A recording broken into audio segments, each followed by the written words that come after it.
being gentrified, and soon, in my opinion, there will not be black people living in this area.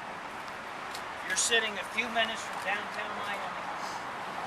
You're sitting in an area that has really not been developed.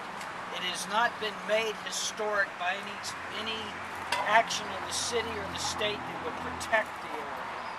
It's called Historic Overtown, but that's just what it's called, Historic Overtown. Developers look at this property. I had a developer that's bought several lots up the street here, from 11th Street to 395, and from the railroad tracks over to 2nd Avenue. And I asked him, I said, Greg, what are you going to do with this property? And he said, in 10 years I'll have high-rises here overlooking the bay.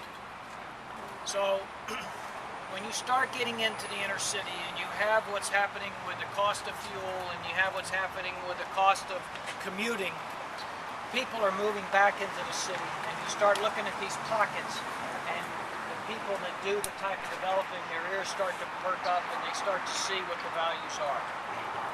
When you look right here and you see these high-rises that have just been built on Biscayne Boulevard, those buildings are in the CRA. This is the Southeast Overtown Park West CRA. What a CRA does is it captures all the TIF, all the tax increment money for both the county and the city, the ad valorem taxes that are paid on these properties.